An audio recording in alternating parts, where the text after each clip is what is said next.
Let's get down to the comment. First of all, what I stated, I said, good if they are successful at what they do and benefit the consumer, that's all that matters. In the late 19th century, those who were seeking special interest favours were not giant corporations, it was the small business people who knew they could not compete. They were the very businesses shafting the consumer, but trust you to overlook that historical fact. So that was in reference to the whole thing on the myth of the robber barons, okay? Because these type of people like to throw around baseless claims that, oh, capitalism leads to the dangerous concentration of wealth in the hands of the few. Of course, that isn't based on anything of truth. So let's just get down to his comment. He says, let's see how capitalism started and what it looked like when it was much more laissez-faire. Argument of collectivism and individualism goes all the way back to ancient Greece. Before the term capitalism was coined, it was basically meritocracy. Now, of course, there is no denying the fact that collectivism had dominated the earth for centuries, in fact millennia. Socialism has dominated the earth since ancient Greece.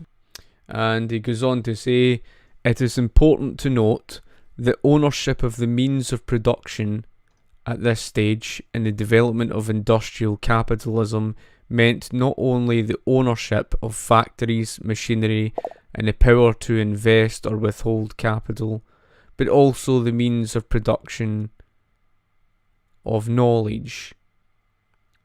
Right, so he's going on about the means of production, which is to do with the machinery, etc., relative to industrial capitalism, as you would call it. It's important to note, however, the only question of scale, sure, things would become more and more individualist in a sense, if you were to compare that and contrast that to prior to the Industrial Revolution, but before the Industrial Revolution it was extremely collectivist. That isn't to say that the Industrial Revolution in Britain was somehow strongly capitalist. It was actually dominated by mercantilism. And it was that very British mercantilism that the Americans were fighting against when it came to the American Revolutionary War. After all, they had to fight against the Sugar Act of 1764 to end that, the Townshend Act, the Stamp Act and all the rest of it, and even the famous tea tariff that would come around in 1773. That's what sparked the American Revolutionary War. In other words, the American Revolutionary War was essentially a capitalist revolution fighting against British mercantilism, but they don't touch upon that fact. They don't like that fact because that's basically recorded history. And he's trying to refer to the Industrial Revolution in Britain as something capitalist when it simply wasn't. Of course, you'll often find these people bring up about that of the East India Trade Company, etc., and stuff like, relative to imperialism and colonialism, etc., and they'll try and correlate that to capitalism because they're clueless. They don't understand economics and they don't understand economic history as such. Let's move on with what he says. He says, capitalists who owned newspapers, for example, could exert great political influence to protect their own interests. Of course, this is all just nonsense. It's, and it's not as simple as saying that you had, just capitalists. You had, market entrepreneurs and political entrepreneurs. A good example of someone who used and created the New York Post was Alexander Hamilton, and he was not a capitalist. He was against capitalism. He was a cronyist, right? But in his words, he would try and define a cronyist as being capitalist, and it's not. A cronyist, Alexander Hamilton himself was using socialism to leverage the market, in other words, to give special interest favours to that of the banking corporate elite. He wasn't interested in average people. Of course, Jefferson was capitalist. But of course, that's the way they like to paint things. Again, as he goes on to say, this could, for instance, extend to direct or indirect political influence through specific political parties. It might also extend and protect capitalist interest by the spread of ideology and less subtly blatant propaganda. Within the conditions engendered by the Industrial Revolution, workers faced up to 18 hours a day in the factories and terrific living conditions in the borrowing manufacturing towns. Let me touch upon this one. If you don't understand how erroneous that argument is, let me explain to you just how erroneous that stupid argument is. The reason why that argument is so dangerously stupid is because of the fact that prior to the Industrial Revolution, before the factories existed, it is stupid because before the Industrial Revolution they used to work more than 80 hours per week. From endless hours from day until night, because they had no choice but to do so. Because before the factories, there was practically no life for them. In fact, even Robert Burns had wrote a poem about strife working endless hours in a farm from day until night, and how they would seek desperate measures, and of course Robert Burns tried to achieve that through his own poetry. But the life of people on the agricultural landscape, their life was horrid. Their life was so bad that you had common malnutrition diseases such as beriberi, scurvy and rickets. And of course the average life expectancy was the age of 9 for a child and the age of 40 for an adult. Not only was the life expectancy extremely poor, but you had periodical famines.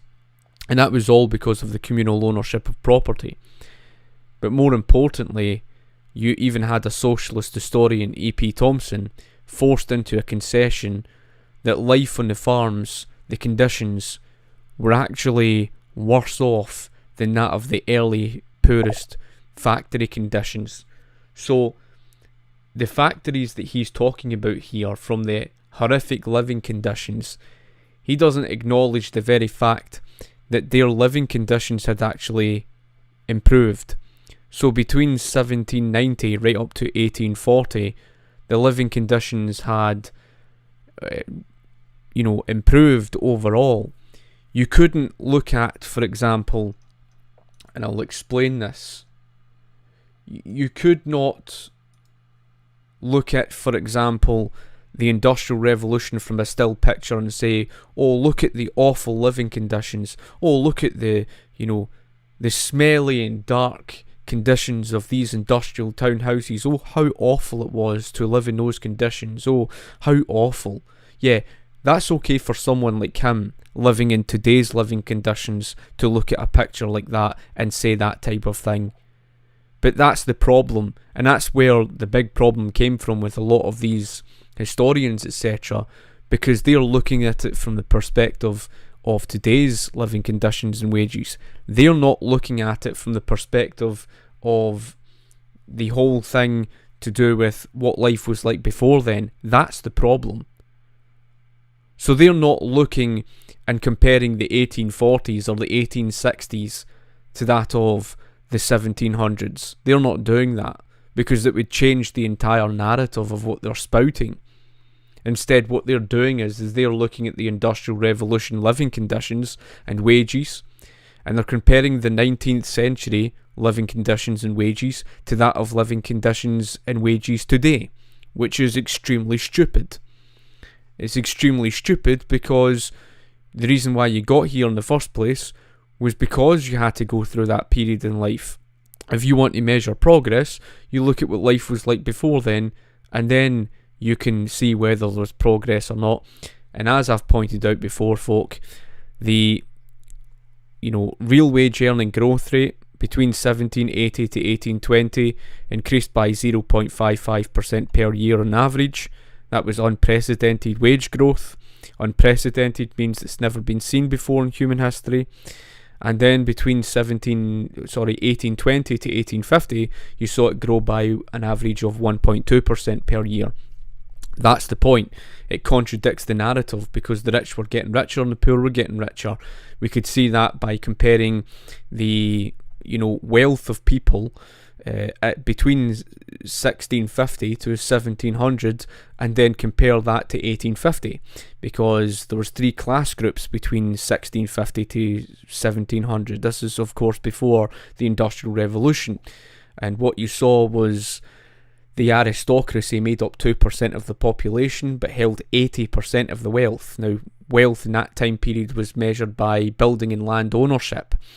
And of course, the aristocracy, who made up 2% of the population, owned 80% of the wealth, so they owned most of the wealth. The working class, or shall I say the middle class, in fact, made up 8% of the population, but only held 10% of the wealth, and likewise, the working class only made up 10% of the wealth, and of course, they made up 90% of the population. Now, in 1850, that would change. In 1850, what you would see is, again, 3 class groups. So, although the aristocracy still made up 2% of the population, they only held 30% of the wealth.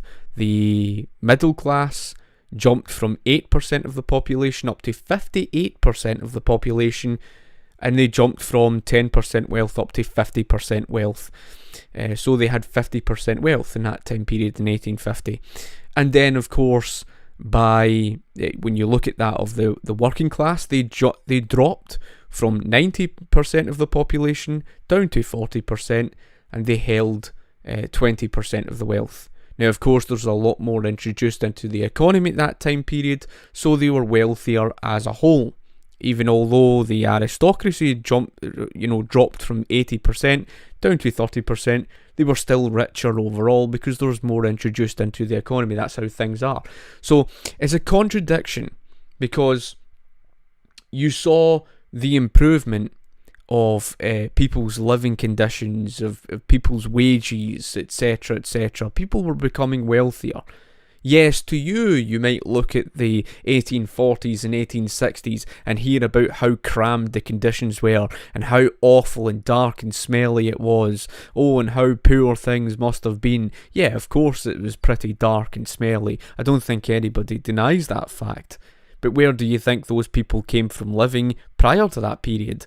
In conditions that were far worse than that.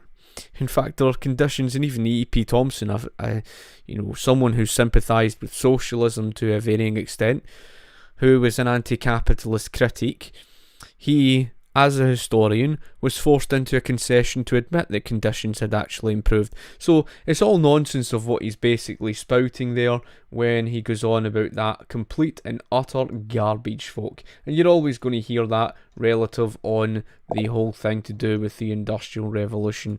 It's always the same complete and utter crap that they spout when you talk about the horrific living conditions, because the living conditions actually improved. Okay, so that's that. He says the brutality of the new capitalist system, which it wasn't a capitalist system, it was rife with mercantilism. Of course, that's the reason why you saw the British Corn Laws. Now, capitalism was about free trade. Of course, he doesn't touch upon that. He says the brutality of the new capitalist system is perhaps best summed up by its treatment of children. Again, this is complete and utter garbage, folk. Complete and utter pish. Number one, the children and the mothers were not forced into working in factories. That's a lie. That was one of the biggest myths of the Industrial Revolution. Another myth about the Industrial Revolution was that the children were beaten in the factories. That's one of the most disgusting lies that these socialists have ever spread in recorded history. Another thing to note is the fact that, when they speak about children, there wasn't one group of children. There were the children who lived with their mothers, who were pauper children. They went from working in the farms to working in the factories. Okay, there was those children, and then there was the children who were orphans, and many of those children were rejected by their mothers, so they weren't wanted. They were orphans, and other children, of course, who were just orphans. Those children, the ones who were orphans, those were the children who were poorly mistreated. But the question is, by who? That's right, the children who were the orphans who were poorly mistreated, they were poorly mistreated by the government, right? Now that turns the whole argument around. Of course, they tried to claim it was the factory owners that did it. Of course, it's the usual propaganda socialist bullshit. It reminds me of that game Assassin's Creed Syndicate, where they tried to make it out as if, the factory owners were these big bad, evil capitalists. The reality was, in history, the actual culprit of who poorly mistreated children were, of course, not just that of the orphan children, but of course was, the state. That's who poorly mistreated them. The mothers had the power to prevent the children working in the factories. Of course, these compulsive liars don't tell you that. Of course, again, that just shows you the lengths that these people will go to spread lies of that time period of history. He says, women workers from the onset of the Industrial Revolution were used as cheap labour. Folk, as I stated, the word unprecedented means it's never been seen before in human history. Now, E.P. Thompson, a capitalist, shall I say an anti-capitalist critic, who was forced into a concession, he said that the living and working conditions were worse off than those who were living in the industrial townhouses relative to those living in the 1840s. So in other words, E.P. Thompson was forced to a concession to say that the living and working conditions of people in the 1840s were actually better off, and he puts it in quotes as well. He says better off in quotes in his own work, and he basically states that the conditions were actually better off. Now, like I said, folk, and I gave you the real wage earning growth rate statistics again, between 1780 to 1820, grew at 0.55% per year, and then by 1820 to 1850 by 1.2% on average per year. Now that was unprecedented wage growth. It had never been seen before in human history. The wages prior to the factories were substantially less. So how the hell can you go from getting paid substantially less to getting paid substantially more? How the hell can you claim that was cheap labour? Exactly, that narrative just destroys his entire argument. He then goes on to say, well, retaining child-raising responsibilities. Well, what does he think the mothers were putting up with prior to the Industrial Revolution? For example, before the Industrial Revolution factories, the mothers had no food to cook with, so they had no food to put on the tables, therefore the children had no food to eat. So there was a very high death rate. There was a common malnutrition diseases. It was that bad that in the 1730s, in countries like Sweden and Norway, they used to mix tree bark with grain in order to make bread. That wasn't because they thought it was nutritious. That was because they were desperately poor. That was because people were starving to death. And there was a very, very high death rate across the world because of common malnutrition diseases. So there wasn't a staple diet, right? So when he talks about while retaining child-raising responsibilities, well, what does he think life was like before the Industrial Revolution when they worked more than 80 hours per week and they had no food on their tables and the mothers had no food to cook with and they worked endless hours from day until night? Exactly, folk. Again, it's this case where they're trying to compare today's living conditions and, of course, their standards and wages and stuff like that to the time period of the Industrial Revolution, which is stupidity. How about he compare that of the 1730s to the 1760s, compare that time period to the first Industrial Revolution? Of course he wouldn't do that, because it changes the narrative of the bullshit that he's spouting. He then goes on to say, with nowhere to leave children, women had little choice but to bring them to work. That is a fucking lie, folk. Sorry for my swearing, but it is a fucking lie. Okay? Let me explain to you why. the children had long worked, and even E.P. Thompson was forced into this concession. The children were forced to work from day until night on the farms. The pauper children, that is. They didn't have a choice in the issue. This was before the Industrial Revolution. They even worked as chimney boys and ship's boys, etc. But the children had no choice but to work endless hours on farms before the Industrial Revolution came around. So they had always worked. And why was it that they were forced to work? Was it because government legislation, or was it because of the absence of government legislation, or was it because of capitalists? No, of course not. It's before the Industrial Revolution. So why were they forced on communal ownership of land under socialism? Why were they forced to work endless hours from day until night on the agricultural landscape? And this is another thing. The agricultural landscape and the agricultural work was actually more dangerous than the earliest, poorest factories. That is to say that the factories were actually safer working conditions than what they had came from working on when they worked in farms. Now, why were they forced to work in farms from day until night? The answer is, folk, starvation. There wasn't a choice. That is to say that if government came around in the 1750s and imposed legislation for child labour laws, if government was to propose child labour laws in the 1730s, it would have wiped them out. It would have wiped them out because all they had was their hands to work with, and they worked from 80 hours, from endless hours, from day until night. The reason why they were forced to work was because if they didn't, they were going to die of starvation. That's why they didn't have a choice. What the factories enabled them was the ability to reduce their working hours. What the factories enabled them to do was to improve technology so that they could multitask.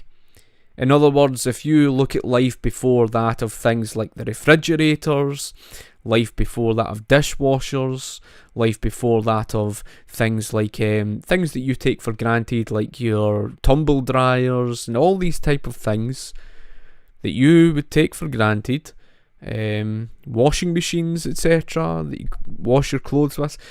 You take all these machines. What did you do to store food prior to that time period?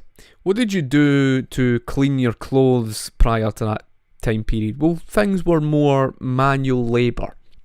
Okay, you had to store food under the ground, and it wouldn't last as long, of course. But you were forced into a position where you took up a lot more labour time to do specific chores, etc.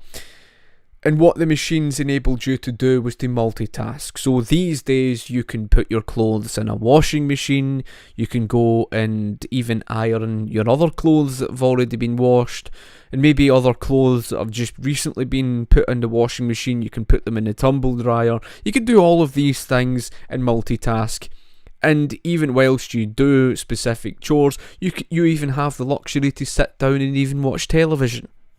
You see, that's what machines did. But the sheer and utter ignorance and dangerous level of stupidity of these people can't even see that it wasn't because of government legislation that reduced your working hours, it was because of these machines that enabled that to happen. Okay?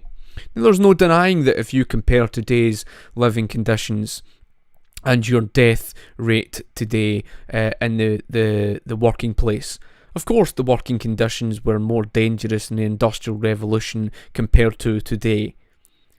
But of course, he ignores the fact that those working conditions were continuously improving and they were becoming safer year in, year out. You see, the narrative that these type of people try to paint to you is almost as if to say that the Industrial Revolution factories were a plague on these people, as if to say that life became so dangerous. That as if life was so wonderful before the Industrial Revolution, which just isn't the case. It isn't the truth. The truth is the living conditions were much worse before the Industrial Revolution, and the working conditions were a great deal more dangerous working on the farms, and the children had no choice but to work. They had no choice because if they didn't, they were going to die of starvation. That's the reason why, when the factories had came around, they were viewed as salvation. That's why the mothers and children left the farms behind to go and work in the factories. Not because some capitalist forced them to do so, but because they viewed it as salvation. They viewed it as something to escape the horrid life that they were living. Now, to give you an illustration, and this was even pointed out by Ralph Raico, and he illustrates what life was like before then, he touches upon the period that Fernand Braudel, a historian, had wrote about, that of France in the late 1600s. And of course, Fernand Braudel writes about that of the peasants, and of course that of King Louis XIV in the Palace of Versailles. And he says that the peasants were freezing and starving and dying in their hovels in a terrible winter in 1695. Meanwhile, the King of France the King of France in Versailles, King Louis XIV, he stared down on his wine glass that had frozen over. Now, this is the King of France you're speaking about, staring down in his wine glass that had frozen over. You go on a century later, into the late 18th century, in other words, the late 1700s, and a French revolutionary says in his own exact words, he says, "Happiness is a new idea in Europe." Now, according to these socialists, they would have you believe that life was terrible, that life was simply awful, and that, as if, the living conditions collapsed and declined. Well, why the hell would a French revolutionary come out and say that then? Exactly, because it contradicts all the bullshit that they like to spout to you.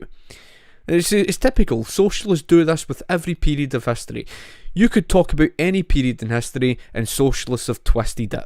They did it with the Holodomor, they did it with Nazi Germany, they did it with, the Great Depression, they did it with the banking crisis, they did it with the entire period of the Industrial Revolution. You name me a period in history that the socialists have not lied about. You couldn't point out one, because every period in history the socialists have spread lies about. Unfortunately, many people bought into that lie. So that's what we're saying when we talk about that time period. The living conditions were not as wonderful as he makes out to be. You kind of understand the gist of that. Let's move on, of course, to because as I touched upon there, to bring them to work. Now, like I say, when you speak about the Industrial Revolution, the earliest factories, etc., the mothers and children went to work in the factories. Now, we're talking about the children that lived with the mothers, not the orphans, but the children who lived with their mothers, the pauper children. They were the ones who were going to work in the factories. Now, they weren't forced into working in them. They went to work in them because they viewed them as salvation. And it is an historical fact the mothers had the power to prevent their children from working in the factories. So why on earth did the mothers not do so then? Well, simple. Because if the children didn't, they were going to die of starvation.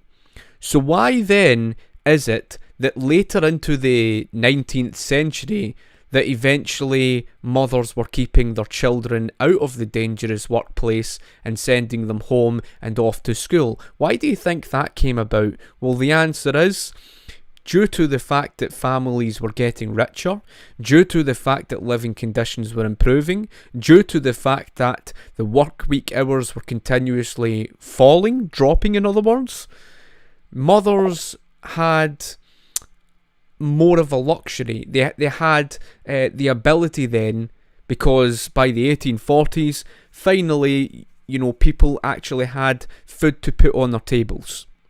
So in other words, what the factories had did was it allowed people to mass produce food, it allowed people to put food on their tables. This was a dramatic improvement to where they came from living before. And of course, the reduction in work week hours was what allowed the luxury for mothers to keep their children out of the dangerous workplace, sent them home and off to school, and all of this came around in the United States of America long before child labour laws were imposed. Again, there's a very similar story in the early 19th century with regards to Great Britain, but of course these people like to spread lies to you. These type of people like to make up history as they go along and try to make it out as if government legislation was what saved the children from working in these, it's the awful living conditions and the evil factories, the evil factory owners, it's just a case that they forced them, it's just bullshit. Of course, that's why they don't look at history before the Industrial Revolution, because, how then do they explain the children working endless hours from day until night? Because that had nothing to do with capitalists. Of course, that's something they don't want to touch upon, because it changes the entire narrative. They had no choice but to work in those factories in the early days, because it's just how life was. If they didn't, they were going to die of starvation. So why the hell would the mothers prevent their children from working in the factories? Of course the mothers were going to take them with them, because if they didn't, they were going to die of starvation. But like I say, as time moved on, the mothers had the children to keep them out. So that's something, this compulsive liar, and these are what these people are, compulsive liars. He says, it was not long before they were seen by capitalism as an even cheaper source of labour. How the hell does he work that logic out when the real wage earning growth rate statistics was unprecedented? Growing at 0.55% per year on average between 1780 to 1820. And unprecedented, seeing the real wage earning growth rate statistics grow by 1.2% per year. And as I pointed out, by 1850, you saw the wealth statistics with the aristocracy dropping down to 30% from 80% of the wealth, the middle class jumping from 8% of the population up to 58% of the population, jumping from 10% wealth up to 50% wealth, and of course the working class population dropping from 90% of the population down to 40% of the population, and jumping from 10% wealth up to 20% wealth. How does he call that cheap labour?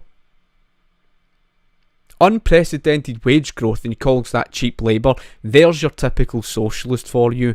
Someone who's far removed from reason, that's not even, not even logical. Typical socialist. And then he says, by the early 1800s, children as young as 5 could be found working up to 20 hours a day down mines. You've got to laugh at that. They were working more than 80 hours a week. What does he expect? They were working more than 80 hours a week before the factories even existed, before the Industrial Revolution came around. They had no life prior to the Industrial Revolution. Does he honestly think that it was because of government legislation that reduced the working hours? Is that honestly how ignorant this person is? I mean, let me ask you something, folk. And this is just a simple example, right? Before all the machinery existed, right, and it was a largely agrarian style of economy, how do you think people gathered food? How do you think people gathered grain from the farms? Well, they collected it through their hands, their bare hands, right? So, would it take you longer or shorter using your hands? And if you were to use your hands, how much could you collect of grain using your hands? How long would it take you to collect a large quantity? Now, This is the reason why these people have a severe lack of intelligence and they're so far removed from common sense. Because if you were to stare today at the technology that you have, such as these massive, look them up on YouTube. If you don't believe me, look them up on YouTube. Look up the big massive harvester machines. Look them up. And what do you see from these big harvester machines that you see today ploughing the fields? They collect massive amount of grain in a short period of time.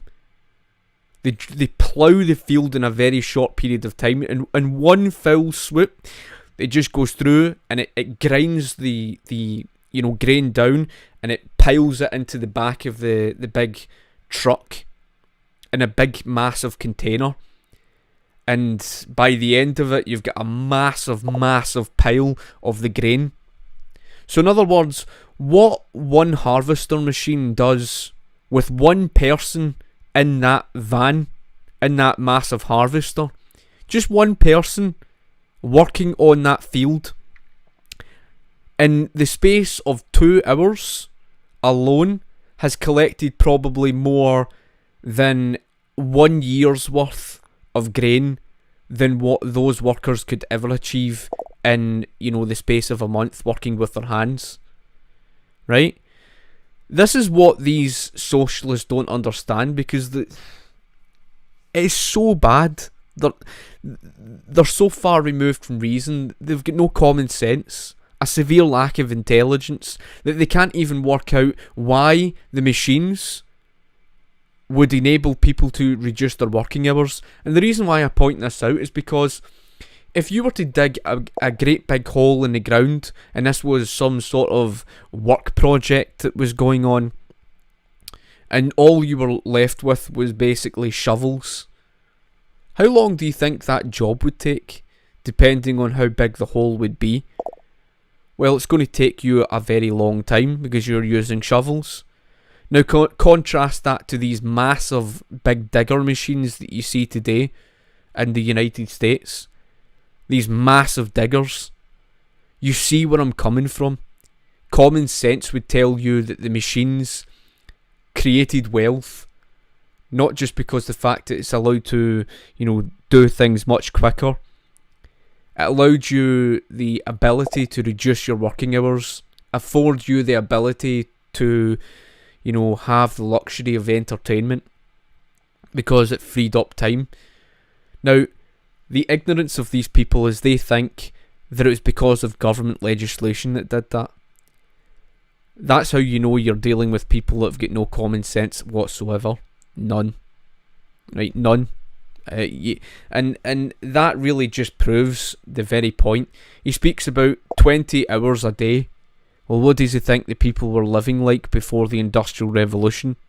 And of course, I can only take that 20 hours a day thing as basically just his word. I don't trust his word, but of course throughout the 19th century anyway, you would see the continual decline of the work week hours, which is the very reason why before the government legislation stepped in, mothers were keeping their children out of the dangerous workplace and sending them home off to school because they had the luxury to do so. Of course, he doesn't touch upon that. He says, with conditions a little better above ground in the factories. It's just what the hell is what the hell does he expect? You're working down in mines. Mines are not going to be great conditions. You're not going to see the improvement of conditions. Of course, technology would improve in terms of those conditions, etc. But it makes it sound as if the children had choice. If the children weren't doing the work, they were going to, die of starvation. That was just how life was. He's comparing the standards of people living back in those days, working in the mines, to that of the standards of people living today. And saying, oh, they worked in, mines. Well, you're talking about the early 19th century. What the fuck do you expect? Honest to God, folk, this is how stupid these people are. They're comparing the standards of people in those days to the standards of people today. The severe lack of intelligence of that is unreal. Now we'll move on, and he says, orphanages systemised this slavery. What the hell is he talking about? The orphanages were under the rule of the state. It was the state that looked after the children who were orphans. So there he is contradicting himself. And he says, handing over a steady stream of children to the factory owners. Now he's trying to make it out as if factories was slavery, and it isn't. If those children did not work, they were going to die of starvation. Again, that fact he completely ignores. Let's move on. He says, along with terrible living and working conditions. Well, what the hell does he think the living and working conditions were like before the Industrial Revolution? Again, he doesn't touch upon that because it contradicts his shite. Then he says, wages fell in real terms. No, they never. No, they didn't. Even in the United States of America, the real wage earning growth rate grew by 1.6% per year on average. Unprecedented wage growth. This is pointed out by NFR Crafts in his own work. The real wage earning growth rate statistics was unprecedented. That's why the rich grew richer and poor grew richer faster. So he's that there is an illustration of the typical socialist, a baseless claim and compulsive lies. And folk like that get away with that sort of lies. I've gave you the statistics. 1780 to 1820, 0.55% per year, and from 1820 to 1850, 1.2% on average per year. And there he is, telling you a pack of lies, saying that the wages fell in real terms. Lies.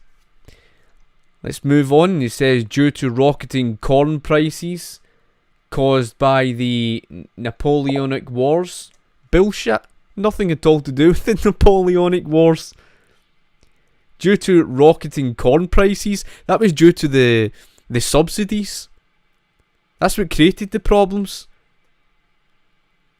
And what you saw with the British corn laws, it created a very big problem, not just of course in Ireland. It created a problem here. It was through subsidies, etc. Again, that was all due to government's legislation. Who the hell do you think imposed the protectionist tariffs? and as if by magic, isn't it convenient that the British Corn Law came to an end in 1847? Now, the British people fought long and hard against the protectionist tariffs. That's why they protested and fought hard for free trade that would come around in 1843. And then, of course, the same year in 1843, the government imposed, through force, without the British people's consent, an income tax. And isn't it convenient that as soon as the British Corn Law came to an end in 1847, that same year, the British government imposed high income tax rates? Who do you think that's hurting folk? The poor. Of course, he doesn't tell you any of that. He's trying to say the Napoleonic Wars. What the fuck's he talking about? The Napoleonic Wars was way before this period. He honestly spouts so much bullshit. Let's just go on. And he says, in response to the rise in corn prices and with an eye on the main chance, large farmers and the aristocracy rushed to grow wheat on every available patch of land. This caused the enclosure of yet more common land. Right, he's obviously speaking about the period before that of the 19th century. Now, he's a fucking liar. He is a liar, folk. That's not why the Enclosure movement came around, right? The Enclosure movement came around because of the starvation, the common malnutrition diseases. Now, the periodical famines was worldwide, right?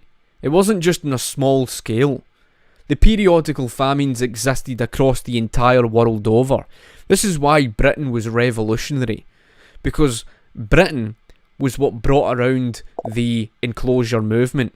And it started off where you saw in North America, under British colonialism and stuff like that, where you saw the starving time.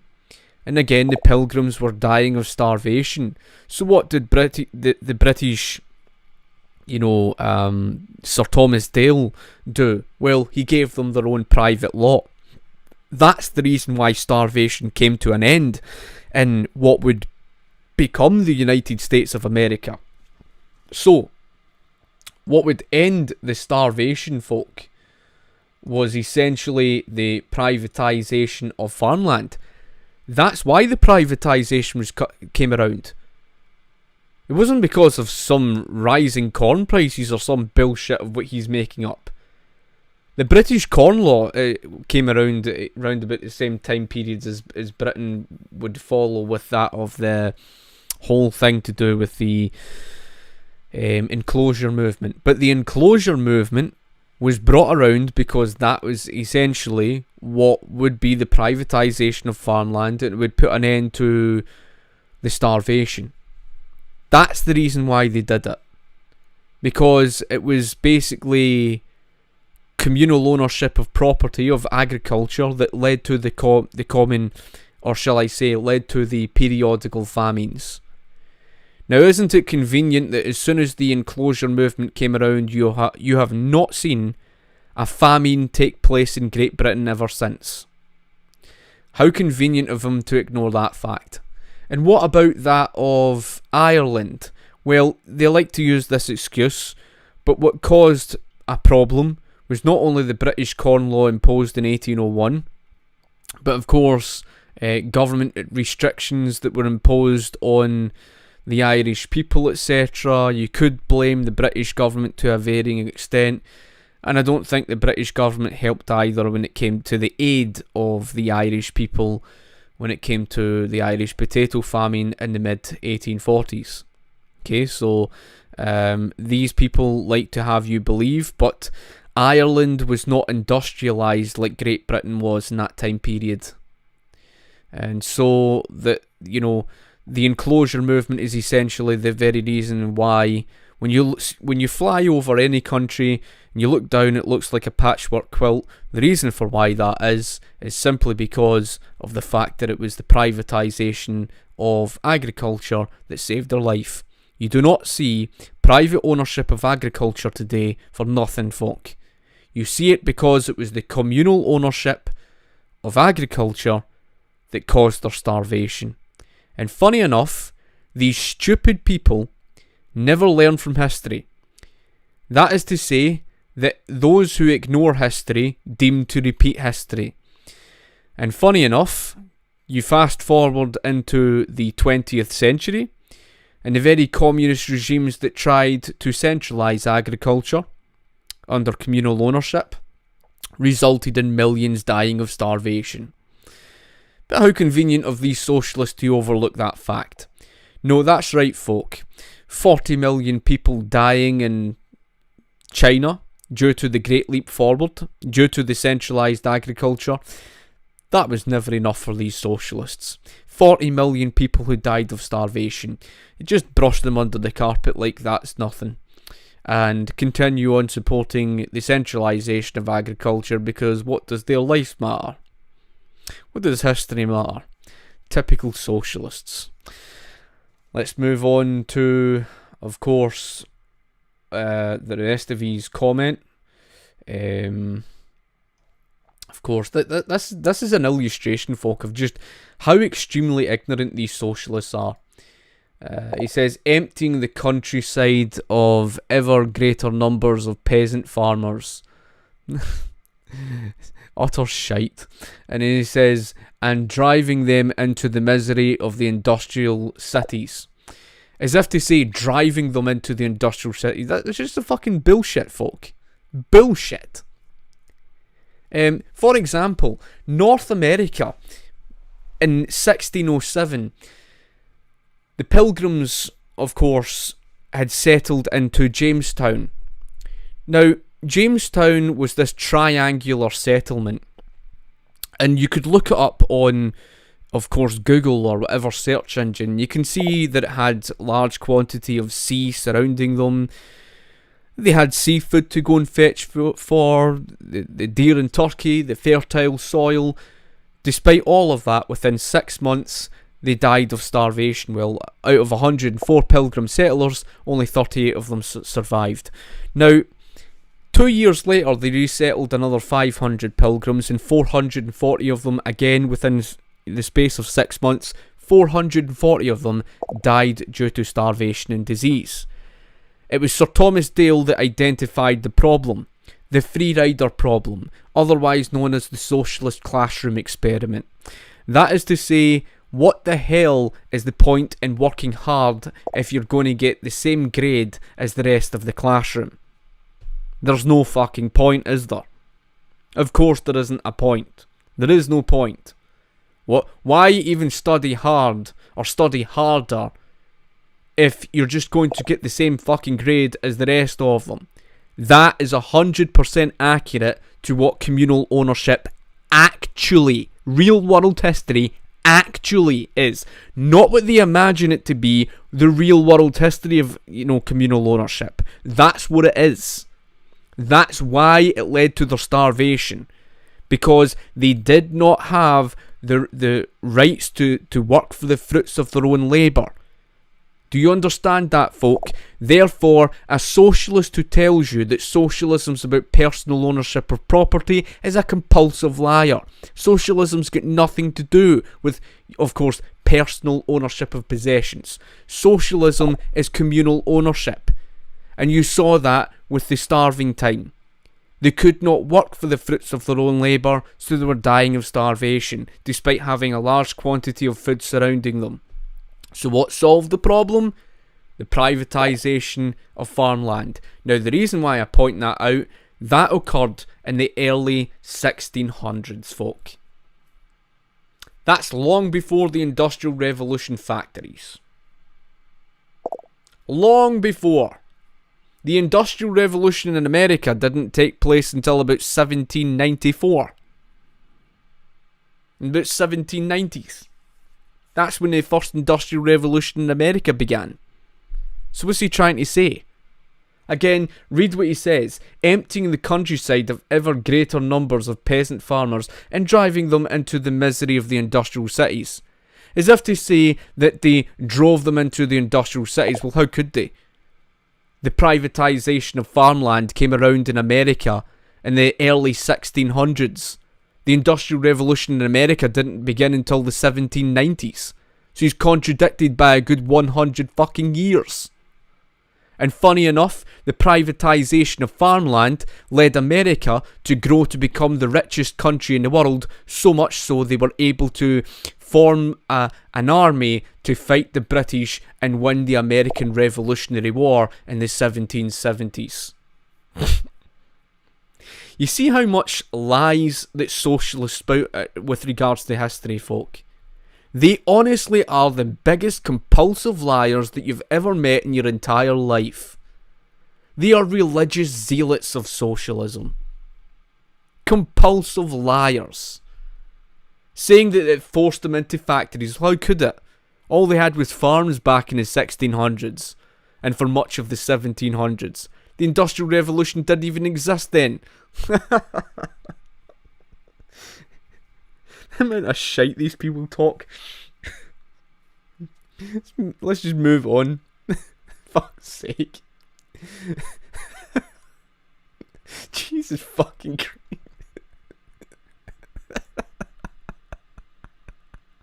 Fuck's sake. He says, this conclusive? No, it really is not conclusive. He says, this conclusive chapter in rural clearance completed the centuries-old process of transforming Britain from a feudal agricultural society into the world's first capitalist industrial society. Okay, I'll take him with a pinch of salt at that. It wasn't exactly capitalist. It It was a country that was rife with mercantilism, which is not the same thing. And mercantilism, by the way, dominated Britain for centuries, even during the feudal period. Of course, that's the very reason why you would see things like that of the East India Trade Company and stuff like that. And of course, imperialism and colonialism, etc., etc. Of course, these people love to try and conflate those as if they're the same. He goes on to say, demographic statistics of the period are extremely illuminating. In 1750, some 90% of the population of England lived in the countryside. Do you honestly do you not understand how ignorant that comment is? It's ignorant because the Industrial Revolution began round about the 1760s, right? So he's talking about 90% of the population was working in the farms. That just simply is not true. Because you had 90% of the working class working on the farms. The 8% of the population who were the middle class were also working on the farms. So there's far more. I think the aristocracy were really the only people you could claim were not working in the farms. What was he talking about? The Industrial Revolution is, started round about the 1760s, and the first Industrial Revolution lasted till about 1840. So I don't know what he's trying to say, but it's a very wild claim of what he's making there. But what does he expect? That most of the population's working on the agricultural landscape? Of course they are. Because it was a largely agrarian economy then. It's fucking common sense, folk. That is common sense. I'm lost for words how brain dead that comment is. And then he says, by the time of the 1851 census, the number of people living in urban settlements was greater than those living rurally. Well, no fucking shit, Sherlock.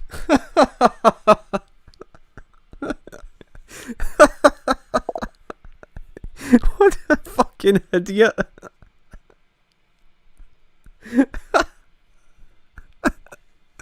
Oh, the stupidity, man. Of course.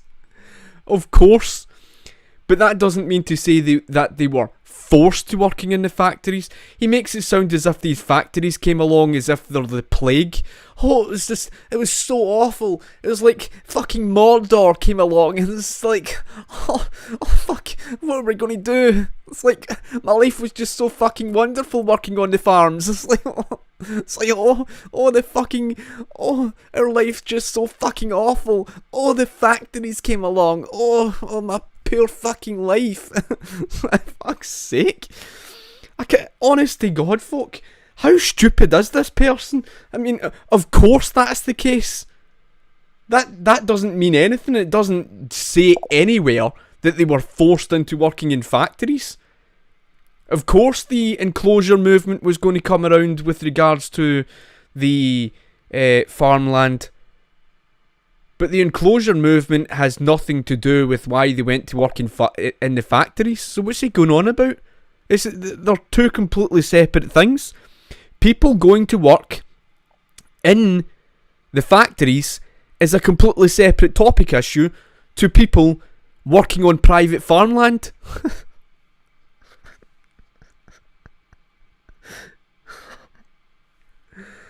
Oh, fuck's sake, man. Let's just move on. He says, if not for organised labour unions, socialist, communists, anarchists, and alike the left-leaning forces, the freedoms, human rights would still be non-existent. What a pile of horseshit. What a pile of horseshit. The labour unions in the United States of America intervened long after the wages were continuously increasing throughout the first industrial revolution in the United States of America. So what's he talking about? Even the work week hours were continuously reducing long before labour unions came around. So he's talking shit. And what that's telling you is, folk, is the fact that the wages, the living conditions, and the work week hours were continuously improving long before labour unions even came to fruition, proving that the problem was already being solved by capitalism. And he's trying to make it out that, of course, and he makes a baseless claim as well on the human rights folk, because I can tell you this, Ralph Ryko points out himself that, see, women were under the thumb prior to the Industrial Revolution, right back to the days of the Paleolithic Age, right? All the way back to the Paleolithic Age, the women were under the thumb by their male counterpart, right? So they were practically slaves.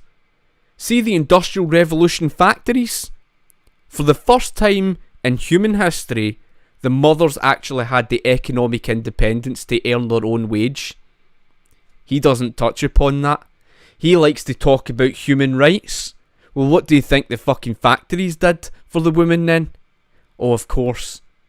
They don't like to touch upon that. And that's why, see all the feminist propaganda you see going around today about the Industrial Revolution? It's all Marxist propaganda. They don't touch upon that sort of stuff, because it contradicts all their Marxist socialist pish. They didn't tell you that one, did they? That mothers were under the thumb, going all the way back to the Paleolithic Age before the factories ever existed. They didn't tell you that their factories gave the mothers, or just women in general, they didn't tell you that they actually gave the women financial independence to actually make a wage for themselves. And he didn't touch upon the fact that the real wage earning growth rate was unprecedented. Yet you seen it earlier where he stated that the wage growth collapsed, according to him, or was in decline. In other words, his entire comment is filled with baseless claims, folk. Moving on, he says, capitalism is based on greed. How the fuck can you go from having far more introduced into the economy by the 1850s, greatly improving people's material standards of living, as they now have food on their tables to cook with, food on their tables in general, shall I say, food to cook with, shall I say, and they had more introduced into the economy, so they had greater wealth. How the hell can you go from having substantially less to substantially more, having a reduction of work week hours long before government legislation, having a dramatic improvement in their wages, unprecedented wage growth, and then sit there and call that greed? It's just like these people who sit and call Jeff Bezos greedy, whilst they sit there, no doubt, sitting in their room, surrounded by products that they probably got off Amazon. I'm sitting here in front of me with a graphics tablet that I got from Amazon. I've even got my Amazon Kindle. Was it greed? Was it really greed? So if it's greed, then how the hell did people benefit from the company and gain so much wealth? See, these people are so ignorant. They only see Jeff Bezos' wage or his net worth, and that's where it ends with them. They are envious of anyone better off than themselves. They are the creed of envy, and if anything, the socialist is green with envy and greed. Socialists are the epitome of exactly what greed is, because they want your money, they want your goods, they want your wealth. They want to force it out of you because they're greedy. They can't see green cheese without having a bit. So how rich of them to sit there and call capitalism based on greed? Greed. But they can't even see all the products that people benefit from and buy and get every single year. Greed, he says. I remember when I was a kid, Now, I was born, back in the mid-1980s. So 1984, right? And when I was a kid, growing up, I remember when you would go to Curry's and Comet and whatnot, and the televisions that you would see, they would cost like £10,000. Do you not remember the plasma televisions that used to cost £10,000, right? And they probably weren't even 40-inch screen televisions and that. And used to have the big, massive, big, bulky televisions as well. Now, isn't it funny that today, you could go out today and get a 40-inch flat-screen television, LCD or whatever it may be, or plasma, I don't know what it might be. You could probably get one of those televisions for £400 to £600 odd pounds. Yet back then it would cost you £10,000. But according to him, capitalism created greed. Which is why most households today own those flat screen televisions. That's how that's how much greed capitalism created. Folk, never ever trust a socialist from face value at anything they say. Never. They have not told you the truth on any period of history or of anything on economics. They are the epitome of what compulsive liars really are. They really are. And despite all this evidence, they continue to put lies on top of lies, because that's what they are. Liars. And they know that that's the only way they can further their agenda of socialism, is by lying to people.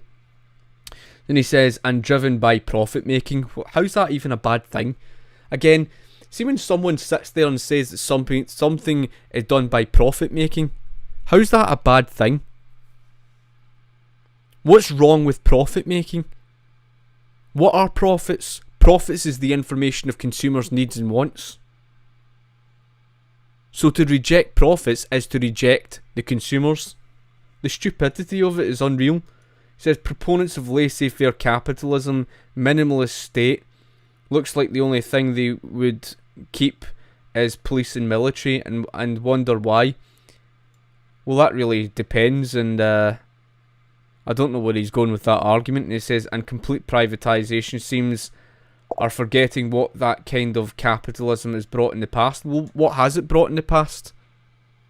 What exactly has it brought in the past? You can't just make a baseless claim there and kid on that's an argument. That's not an argument. That's just a baseless claim. And what has it proven in the past? The world's most successful economies have all been strongly privately run, in the absence of government regulation. The most successful economies the world has ever seen have been those economies. Sweden between 1870 to 1960, or Hong Kong between 1948 to 1997. What about them? They were the fastest growing economies on the face of the planet. In fact, Hong Kong's the perfect example because it had practically no natural resources, couldn't trade through the border of China, yet despite that it grew to become the richest city in the world. But according to him, oh yeah, it's somehow proved in the past of how awful it was. Well, where's the evidence of this? Again, they just make up baseless claims and they hope that the shit sticks. They hope people who don't know any better just buy into that shit. And then he says, it is not to say that any form of capitalism is any better. It is just that when social policies are implemented by the state, the catastrophic effects on a society are lesser. Let me read that again. It is not to say that any form of capitalism, well, there is only one capitalism, and he says, is any better. It is just that when social policies are implemented by the state, its catastrophic effects on the society are lesser. Really? Is that right? Is that why government's intervention gave rise to all the monopolies, oligopolies, cartels, drove people's costs of living through the roof, drove the debt levels sky high through the roof, led to the Great Depression, caused the banking crisis? Yeah, it wasn't catastrophic on society at all through the socialist fixing of the interest rates below market value, causing the boom and bust cycle. It really wasn't catastrophic at all through socialism stripping capitalism of free market money, which was gold and silver, and imposing socialism upon the market with a fiat currency that the market didn't even ask for, and a fiat currency that drove inflation sky high and caused the Great Depression. No, that wasn't catastrophic on society at all. Oh, that's right, I forgot. You tried to blame the Great Depression on capitalism, didn't you? That's right, Boris D. Of course you did. Because you're an ignoramus. There you have it, folk. The typical socialist for you. You know, and this is basically what you're dealing with. He says the doctrine, and after I had basically responded and whatnot, he goes on about the individual freedom and economic enterprise unrestricted by governmental societal regulation. You mean slavery? Now he tries to conflate a free market economy in the absence of government regulation, because I had responded to his comment. And I pointed out in my comment, I think in fact my comment has been deleted. Thank you, YouTube. Thank you for deleting my comment. That was very nice of you for trying to censor my comment because I contradicted his bullshit. And as you can see, he's obviously responded. You can see there he's quoted my name, so YouTube's obviously deleted my comment. And it's no surprise why YouTube deleted my comment, because my comment destroyed them on basically capitalism. Now, I've pointed out numerous times before that the word collectivism is synonymous to the word socialism. I've pointed that out numerous times before. You can even look it up for yourself, that the definition of an antonym means it's a word opposite in meaning of another word. So you look up antonyms for collectivism and you will find capitalism listed. The reason why this compulsive liar doesn't like that is because of the fact that he cannot remove capitalism from individualism. And individualism defines the free market economy, right? That's why he doesn't like it. To remove capitalism from individualism is to correlate it to collectivism to some degree. You cannot correlate capitalism to collectivism because it's opposite in meaning of collectivism. It's got nothing to do with collectivism. There is no form of, capitalist collectivism. It's a contradiction. You can't have a capitalist collectivism. That's saying you can have a capitalist socialism. There's no such thing as a capitalist socialism. There's a mixed economy, but there's no such thing as a capitalist socialism. And that's what he's trying to say. But there's a bit of a concession there. He says individual freedom and economic enterprise unrestricted by governmental or social regulation. You mean slavery. So in other words, he's trying now to call free market capitalism slavery, which is just stupidity to say the least. Again, he goes on, maybe because the capitalism really does not care about feelings, governmental or social regulations, but profit, exclusively without any respect. And again, it goes on, proving he doesn't understand what profits are, and that was the basis of that argument. And of course, I had provided, and you can see the sources here for yourself, folk. You can check it out for yourself. There are countless sources. In fact, I can even drag up one of the sources and you can see it right there for yourself, as in socialism. It is bloody evident, folk. It's right there in front of your face, as in socialism, right? Collectivism, as in socialism. These people are compulsive liars. They don't like that.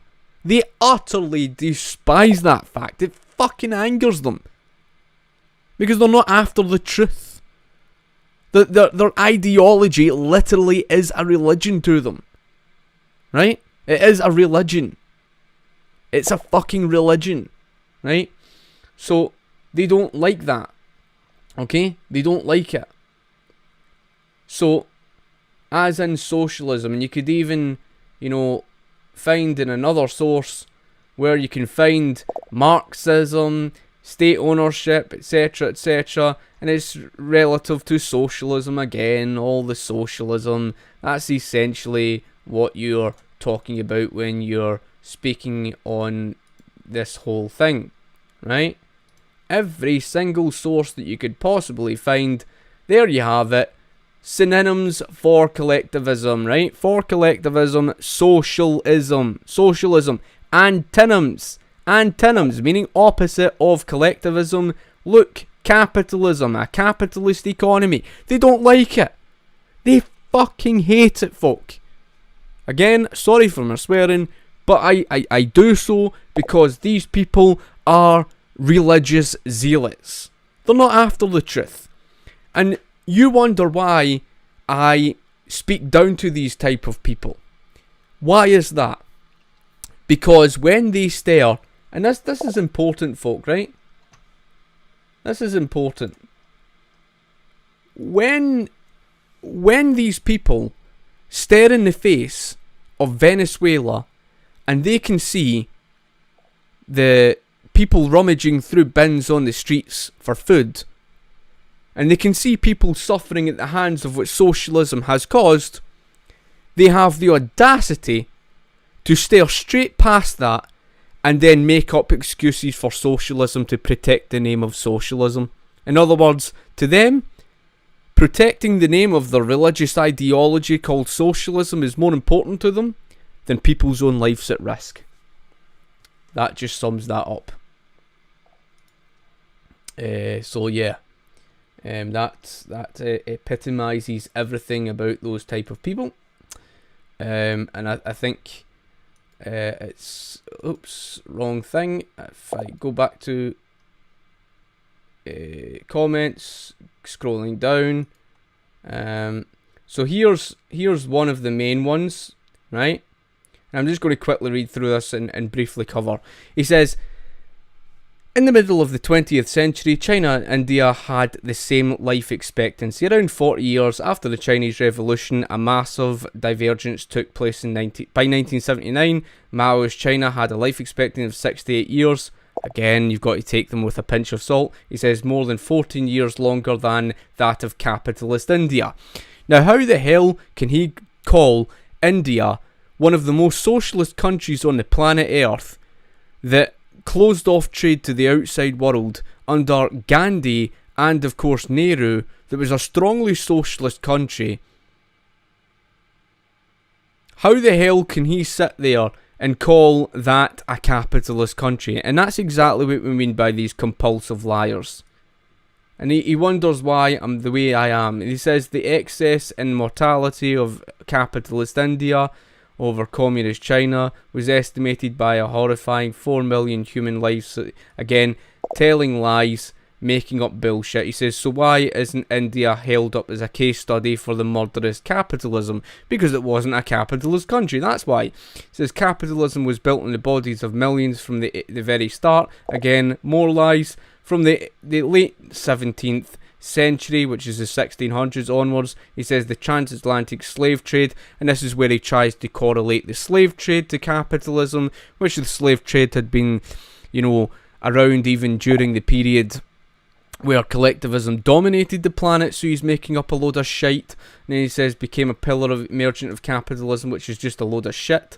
It's just to do with the times, nothing to do with capitalism as such. He says, much of the wealth of London, Bristol and Liverpool, once the largest slave trading port in Europe, was made from the enslaved labour of Africans. Again, more bullshit.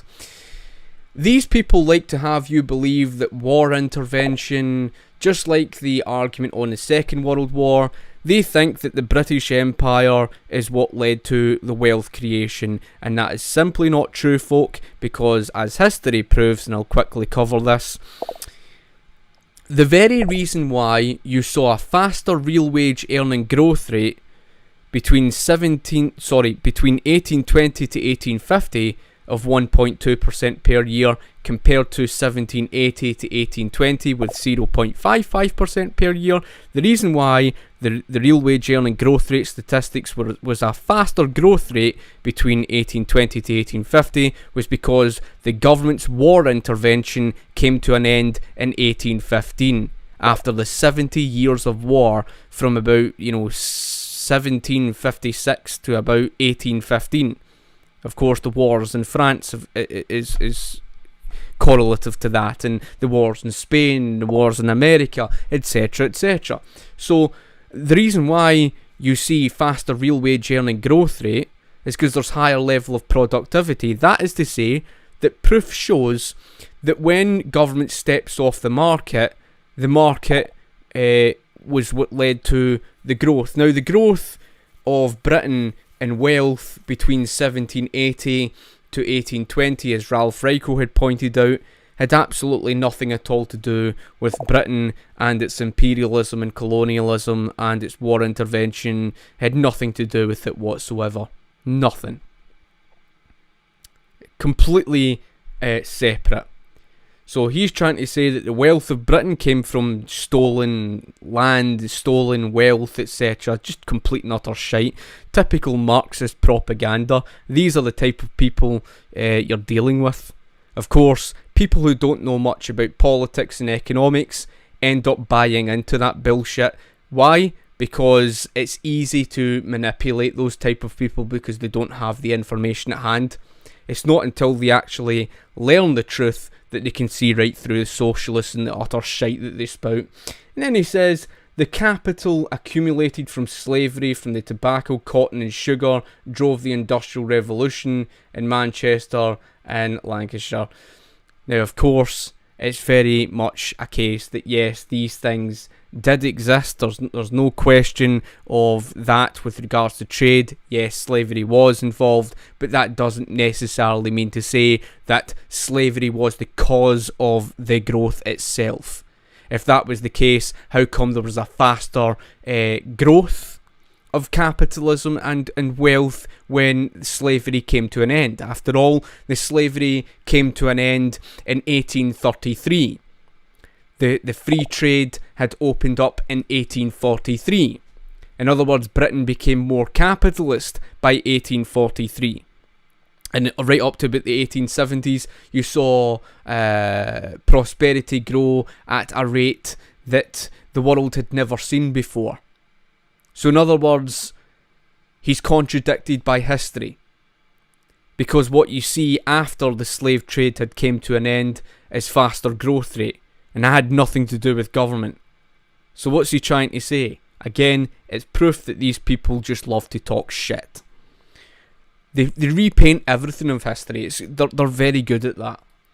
And unfortunately, people who don't understand economics and don't understand history buy into it. He says, and several banks today can trace their origins to profits made from slavery. What the hell's that supposed to mean? He thinks that banks just somehow mean capitalism, end of story. In socialist countries, you've got banks. That means nothing. In fact, in many regards, these banks, such as the likes of the Federal Reserve, etc., the central banks, etc., etc., they've been very much anti-capitalist. And the banking corporate elite have bloody well proven that throughout history. Of course, these people have got such a simple mind. It's just how their mind works. He says, even when the international slave trade began to crumble, the blood money of colonialism enriched Western capitalism. The sheer stupidity of that comment is unreal. How the hell can you have a capitalist system and have imperialism and colonialism at the same time? You just can't. Because it's a contradiction. Colonialism and imperialism are collectivist. Which is why I titled this video relative to collectivism versus individualism, because the reality is colonialism is collectivist. It's got nothing to do with capitalism. So you can't enrich capitalism through colonialism, because capitalism's absent then. But with regards to the claim here about the colonialism, utter nonsense, folk. Bullshit. Because the slave trade, as I mentioned, came to an end as the slavery was abolished in 1833, and isn't it convenient how there was faster growth in the economy when free trade opened up? In other words, capitalism. Isn't that such a convenient? You just have to see it for yourself. History contradicts them. He goes on to say India was long ruled by Britain. What's that supposed to mean? It's got nothing to do with capitalism. He says the world's preeminent capitalist power. What the fuck's he talking about? How the hell can you call a British Empire as being capitalist? Colonialism and imperialism are both forms of collectivism. We've seen it and have pointed out that collectivism is synonymous to socialism. And he says when up to 35 million Indians perished in needless famines, all because of your socialism. And he says as millions of tons of wheat was exported to Britain in times of starvation. Folk, another one of these lies, and I don't know if he's talking about the Bengal famine. If he's talking about the Bengal famine relative to what would occur in the 20th century, he's speaking about something that was very much a case of a problem that happened in India but wasn't anything to do with Winston Churchill, and they tried to blame it on Winston Churchill. Again, socialists are very good at twisting history to try and suit their own narrative. They're compulsive liars. That's why you never trust them at face value for anything that they claim.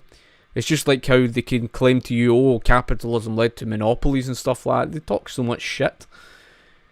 He says, here was a cash cow for British capitalism, becoming the country's main source of revenue by the end of the 19th century. Rubbish. The West is built on wealth stolen from the subjugated at immense human cost. Complete and utter shit. No, it wasn't. It came from the productivity, from the innovation, from, of course, the people. You didn't see Henry Ford's automobile company come around because of government. You saw these, companies come around because of the freedom for them to think and do for themselves, to innovate, to be productive. It's why the technology came around, it's why the machines came around, it's why the machines continuously improved. It had nothing whatsoever to do with government legislation, so that is complete and utter shite. The wealth came as a result of all of those things being innovated. The wealth stemmed from the result of people being able to run their own private life. That's why wealth was created. Nothing at all to do with anything of government's intervention whatsoever. Nothing. He says it was the 20th century when capitalist Europe... How the fuck can he call one of the most socialist periods of history in Europe as being capitalist? Take, for example, what socialism did to the Weimar Republic that led to its collapse due to hyperinflation that socialism caused, and then gave rise to one of the biggest socialist regimes the world has ever seen, Nazi Germany, where they strongly regulated and controlled the private sector, giving the state complete collective control over the means of production, and then turning to that of Benito Mussolini's socialist fascist regime, under the words of that of George Bernard Shaw. That's right, George Bernard Shaw, the founder of the Fabian Society, Fabian Socialists, quoted in his own words, he says, in his own words, he said, unquote, socialists should be delighted at last to find at last a socialist who speaks and thinks as responsible rulers do, off quote. Who was George Bernard Shaw referring to when he was calling socialists to look to as a responsible leader? Who was George Bernard Shaw referring to as a so-called socialist? Well, he was talking about Benito Mussolini. That's exactly who he was talking about. That's right, a hardcore socialist was calling Benito Mussolini a socialist. That same hardcore socialist supported Hitler because he knew he would support mass genocide. And I've even got a video, in fact, I've not got it on my YouTube, but I do have it on my Facebook page, and you can check out my Facebook page where George Bernard Shaw quotes saying that he would love to kill people. Of course, that's the true face of it. just unbelievable the amount of shite these people talk. Capitalist Europe, what a laughingstock to import to the mass horrors previously inflicted on others. The Great Depression, he says it had previously inflicted on others. The Great Depression, still the most severe crisis of capitalism. How the fuck can you blame that on capitalism? How the hell does he draw to the logical conclusion that socialist fixing of interest rates, controlling and manipulating interest rates below market value? Now, market value is in reference to capitalism. The market regulating itself through the laws of supply and demand, that's capitalism. Capitalism is not using socialism to fix interest rates above or below market value.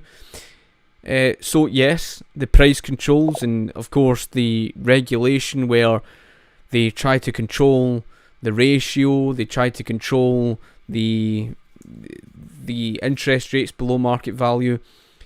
That's what they did.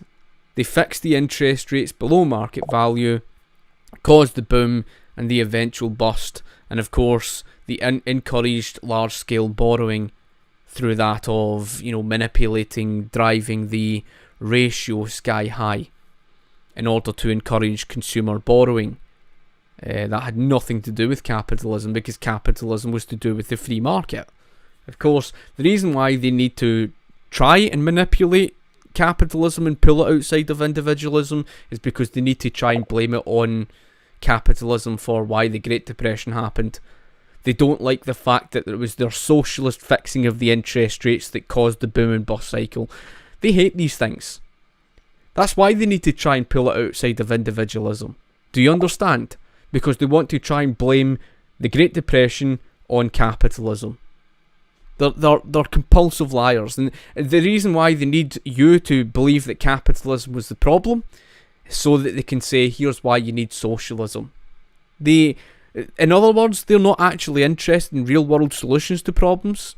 They're not interested in the truth for why it happened. They're not interested in betterment of your life. They're nihilists, folk. They are nihilists. They want to destroy you. Right?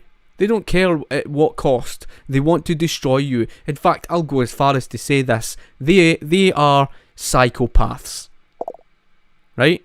They're either psychopaths, sociopaths, just some form of narcissistic personality disorder. There's something seriously mentally wrong with them. And then he says, helped to create the conditions of popular discontent that led to the rise of the Nazis. What the fuck's the Nazis, right? Who came from that of the Weimar Republic, got to do with capitalism? Nothing. Again, the lies of these people. In the early period of Hitler's regime, big business, fearful of the power of the German left, made the grubby compromises with National Socialism. He was an all-out supporter of National Socialism. Jesus fucking Christ, man. Yeah, this is why I can't stand socialists. They're just compulsive liars. They twist everything.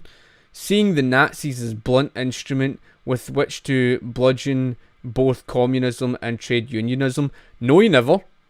No, he didn't. In 1933, he got rid of the Weimar Republic's trade unions. He didn't get rid of trade unions. Why don't you research the German Labour Front? You don't want to, do you? You don't want to do that. And why is it you don't want to look up about the German Labour Front and find out what the German Labour Front was in 1933? Because the fucking German Labour Front was your trade unions in Nazi Germany. So they never get rid of trade unionism. All they did was replace the Weimar Republic's trade unions and replaced it with their own, known as the German Labour Front. Go and research it for yourself. It's there. It's evidence. And then he says German businesses made huge donations to the Nazis. Just because he uses the word businesses, it means absolutely nothing, folk.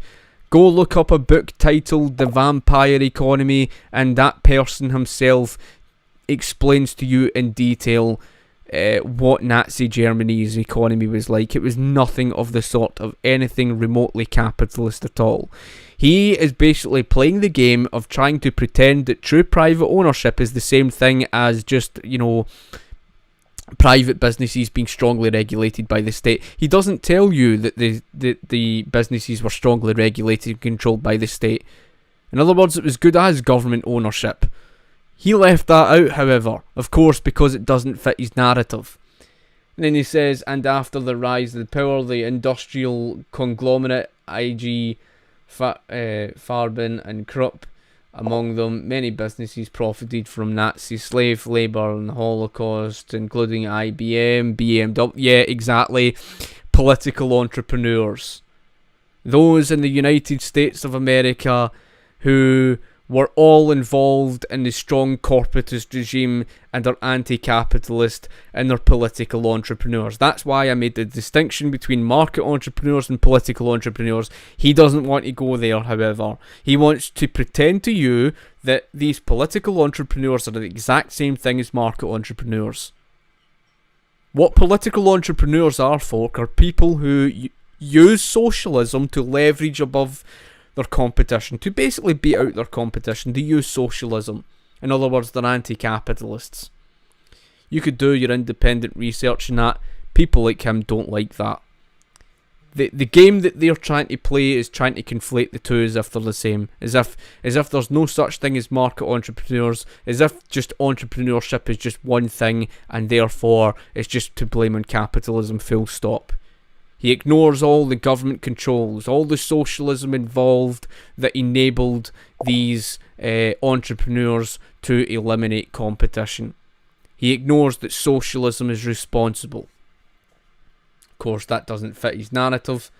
He says it's possible to believe capitalism passionately or simply reassigned is only a viable system, but also acknowledge that it has its own dark shadows and complicities with murderous episodes in human history, which is just bullshit, made up crap as usual by socialists. It serves a useful political function, of course, to suppress the idea that there are an alternative to capitalism resting on different principles and values. You get the point. So that was just basically the gist of the entire argument, folk. Now that I've covered that, so, there's probably been a hell of a lot of comments from you guys, but yes, there is everything in a nutshell of his entire argument. Collectivism and individualism are two complete opposites. No one is saying you live under the extremes of collectivism in this mixed economy, and you're certainly not living under the individualism today, but when someone like that tries to make it out as if you are living under a capitalist system today, he's talking shit because it's a mixed economy. And when you speak about a capitalist system, you're speaking about individualism. And like I said, he doesn't like that. And the reason why he doesn't like it is because the definition of individualism is very clear. It's clear as day. It's got nothing to do with what you see today. It's got nothing to do with that of the political entrepreneurship. It's got absolutely nothing at all to do with regimes like Nazi Germany, etc. But there you go. Basically calling Europe capitalist.